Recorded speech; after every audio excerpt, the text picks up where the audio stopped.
Have you ever felt that deep inner conflict between what society calls success and what your heart knows to be true? I remember being surrounded by all the quote-unquote right things, yet feeling this persistent whisper that something was missing. That whisper? It was my inner wisdom trying to guide me home to myself. Today, I'm diving deep into what happens when we dare to redefine success through the lens of connection and purpose to self. Welcome back to Hustle and Heart Podcast. I'm Vanessa, and today's episode is quite a special one.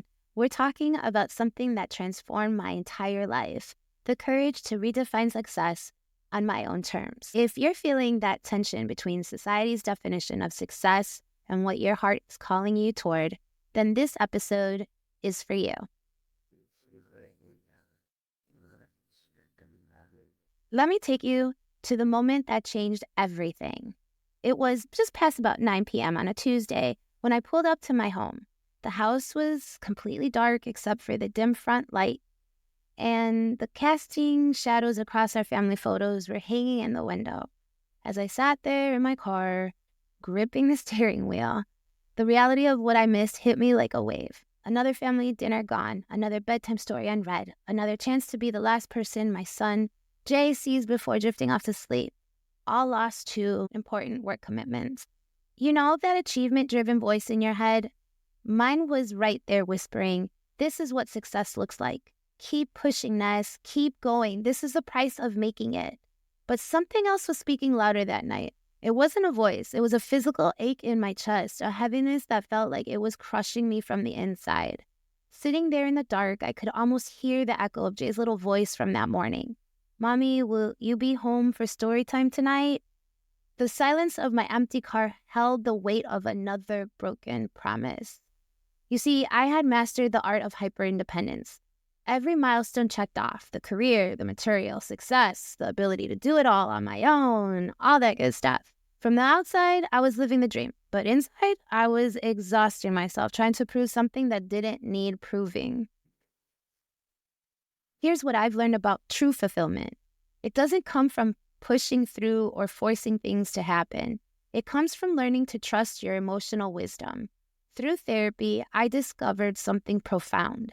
My drive for hyper-independence wasn't ambition. It was a survival mechanism I developed long time ago. You know, this reminds me of something powerful that Brene Brown talks about. Let me share a clip with you that really shifted my perspective on worthiness and success. We try to combat not being enough by pleasing and performing and perfecting. We go through our lives trying to be who we think we're supposed to be, doing and saying what we think people want to hear, putting on whatever mask or face we think we need to put on for that moment. And what that leaves us is exhausted. When we're pleasing and perfecting and performing, we end up saying yes a lot when we mean no, right? And we also end up saying no when we mean, oh, heck yes, I want to do that. I really want to do that. And you know what? Even though I have a lot of work, I want to do it now. I don't want to do it 5 pounds from now. I don't want to do it when I'm great. I don't want to do it when I've practiced. I just want to do it now. But we don't have those boundaries when we don't feel like we're worthy and enough. So how do we do things without resentment? And it takes boundaries. So in the end, I think if we take away anything from the authenticity piece, it is about the courage to be imperfect, to be vulnerable, and to set boundaries. Because the whole idea of I am enough starts with enough. Here's the part where we all struggle. Worthiness does not have prerequisites. We need to find a way to engage with the world from a place of worthiness. We need to find a way to say, I'm enough. This is who I am.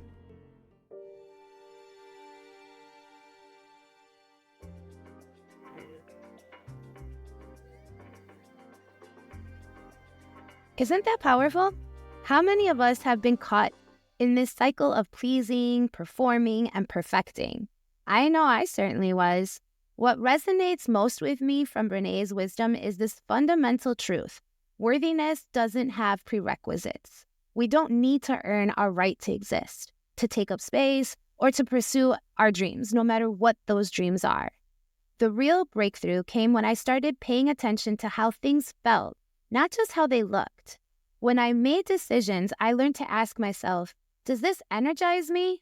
or drain me. This wasn't just about gut instinct. It was about waiting for emotional clarity. Sometimes that meant sitting with uncertainty for days or weeks until the right path became clear. The most beautiful part, when I started responding to life instead of forcing it, everything shifted. Yes, I still had goals and really big dreams, but they came from a different place. Instead of pushing against the current, I learned to flow with it. Some people didn't understand, still don't understand this new version of me, and that's quite all right with me. What matters most, and for the first time ever, I feel aligned with my true nature. Today, success looks different for me. It's in the moments when I'm fully present with my son, both of us laughing until our sides hurt. I'm making memories with my family. It's creating a home that feels like a sanctuary of peace and love. It's in building a business that energizes me rather than depletes me. And here's what's fascinating. When I stopped chasing success and started following my energy, more opportunities naturally flowed into my life. That's the power of working with your natural rhythm rather than against it. Being in flow. You know what's more fascinating? Is when we finally step into that place of I am enough, everything shifts automatically. It's not about lowering our standards or giving up on excellence. It's about approaching our goals from a place of wholeness rather than lack. As Brené so beautifully pointed out, we need to find ways to engage with the world from a place of worthiness, not despite our imperfections, but with them. If you're feeling called to redefine success for yourself, here's what I've learned from my journey and from wisdom keepers like Brené. Number 1, trust your emotional wisdom. Success isn't just about logic and plans. Pay attention to how different choices feel within your body. When something feels right, there's a sense of expansion, of energy flowing. Number 2, practice responsive living. Instead of forcing opportunities, try waiting for what naturally calls to you.